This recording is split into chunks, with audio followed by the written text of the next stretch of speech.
Hello guys, आज की जो वीडियो है वो दिल्ली यूनिवर्सिटी एडमिशन 2023 के ऊपर है। जो स्टूडेंट्स बीए ऑनर्स इकोनॉमिक्स करना चाहते हैं, बीए ऑनर्स इकोनॉमिक्स में एडमिशन लेना चाहते हैं ड्यू के अंदर, एलिजिबिलिटी क्राइटेरिया क्या रहने वाला है। और मैं यहाँ बात करता हूँ सीट्स कितनी हैं और कौन कौन से ड्यू के ऐसे कॉलेज है जो इकोनॉमिक्स करवाते हैं, बीए ऑनर्स इकोनॉमिक्स, ठीक है। और एक चीज़ मैं और बता दूँ आप लोगों को कौन कौन से एग्ज़ाम देने हैं अगर आपको बीए ऑनर्स इकोनॉमिक्स करनी है सीयूटी के अंदर। ये रहा पॉइंट लिखा हुआ है, ड्यू में बीए ऑनर्स इकोनॉमिक्स के लिए सीयूटी यूजी में कौन कौन से सब्जेक्ट्स के एग्ज़ाम देने हैं, ठीक है। अब मैं यहाँ सबसे पहले इंपॉर्टेंट पॉइंट की बात कर लेता हूँ। देखो बेसिकली यहाँ पे ये लिखा हुआ है कि आपको एटलीस्ट एक लैंग्वेज देनी है जो, और वही लैंग्वेज होनी चाहिए आपने क्लास 12 में उस लैंग्वेज को पढ़ा हो। आप हिंदी का एग्ज़ाम देकर आ रहे हो, इंग्लिश का एग्ज़ाम देकर आ रहे हो, तो ये सब्जेक्ट आपके पास क्लास 12 में होना चाहिए। दूसरा पॉइंट ये लिखा हुआ है, आप जो भी सब्जेक्ट्स का एग्ज़ाम देकर आते हो सीयूटी के अंदर वो सब्जेक्ट आपके पास क्लास 12 में होना चाहिए। देखो एक चीज़ मैं और बता दूँ, अभी एनटीए जो है आपसे कुछ नहीं कहेगा, आप कितने भी एग्ज़ाम दे दो। एनटीए का काम देखो कुछ नहीं है, एनटीए का काम है सिर्फ एग्ज़ाम को कंडक्ट करवाना अपने वे पे, ठीक है। यहाँ पे आप बुलेटिन में अगर आप देखोगे वहाँ पे कोई कोर्स की स्ट्रक्चर नहीं लिखा कि आपको कोर्स की एलिजिबिलिटी क्राइटेरिया नहीं बता रखी होती। एनटीए ने साफ तौर पे कह रखा आप जिस यूनिवर्सिटी और जिस कोर्स के अंदर जाना चाहते हो पर्टिकुलर उस कोर्स और उस कॉलेज का बुलेटिन आपको पढ़ना है। ये एनटीए ने अपने बुलेटिन में भी लिख रखा है।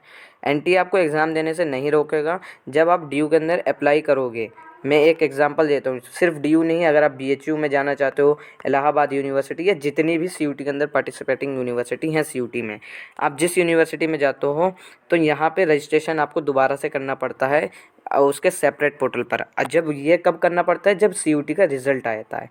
सीयूटी का रिजल्ट आता है, सीयूटी का रिजल्ट मैं मान लेता हूँ एंड जून एंड में आएगा, ठीक है। सीयूटी का रिजल्ट मैं मान लेता हूँ जून के एंड में आएगा, तब आप ड्यू के पोर्टल पर अप्लाई करते हो जुलाई के अंदर, ठीक है। जुलाई के अंदर आप लोग पोर्टल पर अप्लाई करते हो ड्यू के।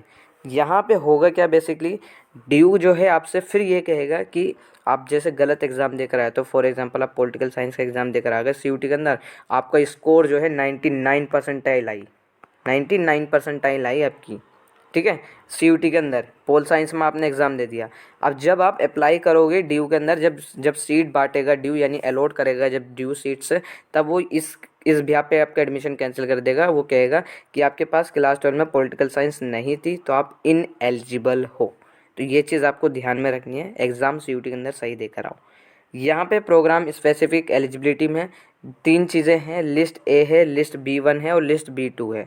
ये लिस्ट है क्या, बेसिकली ये जो है लिस्ट ए में 33 लैंग्वेज हैं, 33 में से कोई सा भी एग्ज़ाम दे सकते हो। अभी मैं आपको नीचे बताता हूँ बीए ऑनर्स इकोनॉमिक्स के लिए क्राइटेरिया क्या है। ये है बीए ऑनर्स इकोनॉमिक्स 2023 का बुलेटिन का, मैंने यहाँ पे स्क्रीनशॉट लेके लगा रखा है, ठीक है। यहाँ पे काफ़ी बच्चों के मन में डाउट है, मैथमेटिक कंपलसरी है या नहीं। जी हाँ, मैथमेटिक जो है कंपलसरी है अगर आप लोग बीए ऑनर्स इकोनॉमिक्स करना चाहते हो, ठीक है। एक चीज़ मैं और बता दूं, any one language from list A, देखो आपको कोई एक लैंग्वेज देनी है लिस्ट ए से। ये 33 लैंग्वेज है जो मैंने यहाँ पे आपको दिखा रखी है, स्क्रीनशॉट ले लो।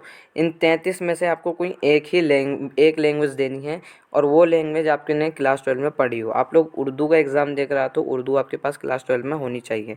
आप लोग सिंधी का एग्ज़ाम देकर आते हो तो सिंधी सब्जेक्ट आपके पास क्लास 12 में होना चाहिए। अगर आप लोग इंग्लिश का एग्ज़ाम देकर आते हो, इंग्लिश में मान लेता हूँ, तो ये सब्जेक्ट आपके पास क्लास 12 में भी होना चाहिए, ठीक है। आप लोग समझ गए।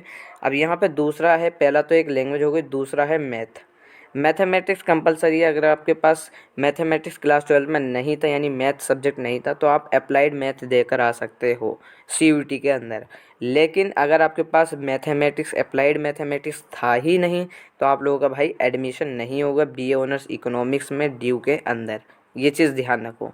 अब यहाँ पे एक ये हो गया। अब यहाँ पे any two subject out of which one should be list B1, यहाँ पे बेसिकली कहने का मतलब ये है आपको एक लैंग्वेज हो गई यहाँ से, एक मैथ हो गया और दो सब्जेक्ट आपके पास और होने चाहिए। दो सब्जेक्ट आपके पास कौन से हैं, लिस्ट B1 से एक सब्जेक्ट आपको उठाना है, यहाँ से एक सब्जेक्ट आपका कंपलसरी है, आप लोग देख सकते हो। वही सब्जेक्ट उठाना जो आपके पास क्लास 12 में हो। एक और सब्जेक्ट उठाना है जो या तो B1 या B2 किसी से भी उठा लो, ये आपकी मर्ज़ी है, ठीक है। अब मैं दोबारा से समझा देता हूँ, दोबारा से है क्या, एक लैंग्वेज हो गई इधर से और एक आपका मैथ कंपलसरी सब्जेक्ट है, बिना मैथ के आप लोग एग्ज़ाम नहीं दे सकते। एक हो गया आपका लिस्ट B1 से जो कंपलसरी है उठाना, सब्जेक्ट B1 से उठाना कंपलसरी है। एक हो गया आपका चॉइस है, या तो B1 से उठाओ या B2 से उठाओ, ठीक है, या तो B1 से उठाओ या B2 से उठाओ, लास्ट वाला सब्जेक्ट। यहाँ पे देखो लिखा भी है एनी टू सब्जेक्ट, यहाँ पे देखो बता दूँ, any two subject out of which one should be from list B1। तो एक सब्जेक्ट B1 से होना कंपलसरी। आई होप आप लोगों को समझ में आ गया होगा। ठीक है, अब मैं बाकी यहाँ बात कर लेता हूँ कौन कौन से कॉलेजेस ऐसे हैं जहाँ पे BA ऑनर्स इकोनॉमिक्स कोर्स आपको प्रोवाइड किया जाता है। यहाँ पे टोटल जो है 40 कॉलेजेस हैं, यानी 40 कॉलेज हैं। आप लोग चेकआउट कर सकते हो, बाकायदे यहाँ पे सीट भी बता रखी है। जैसे आर्यभट्ट कॉलेज के अंदर अनरिजर्व के अंदर 21 seat, OBC non creamy layer के लिए 14 सीट, SC के लिए 8, ST के लिए 4। तो आप लोग सीट मैट्रिक्स देख सकते हो कितने कॉलेज में कितनी सीट्स अवेलेबल हैं BA ऑनर्स इकोनॉमिक्स के अंदर। और बाकी अगर आप लोगों को कोई कन्फ्यूज़न हो रही है कि आप लोगों को समझ में नहीं आ रहा है, तो आप लोग क्या कर सकते हो, अपने जो क्लास 12 में आपने जो सब्जेक्ट्स पढ़े हैं उन सब्जेक्ट्स की लिस्ट मुझे, यानी आपने 6 या 7 सब्जेक्ट पढ़े होंगे, आई होप 6 तो कम से कम बच्चे पढ़ते ही हैं, 6 या 7 सब्जेक्ट। ठीक है, आप लोग अपनी जो है क्लास 12 में जो सब्जेक्ट आपने पढ़े हैं वो सब्जेक्ट्स मुझे भेज सकते हो इंस्टाग्राम पे, और मैंने आईडी का लिंक जो है इंस्टाग्राम आईडी का लिंक मैंने डिस्क्रिप्शन में भेज रखा है। ठीक है, तो आप मुझे इंस्टा पे मैसेज कर सकते हो अपने क्लास 12 के सब्जेक्ट्स की। मैं आप लोगों को बता दूंगा कि आप लोगों को BA ऑनर्स इकोनॉमिक्स के लिए एलिजिबल हो या नहीं। ठीक है, मैं आपको बता दूंगा वहाँ पे, और कौन कौन से सब्जेक्ट आपको CUT के अंदर देने हैं। और बाकी अगर आपकी कोई क्वेरी है तो आप मुझसे इंस्टाग्राम पर पूछ सकते हो। इंस्टाग्राम आईडी का लिंक भी मैंने डिस्क्रिप्शन में दे रखा है।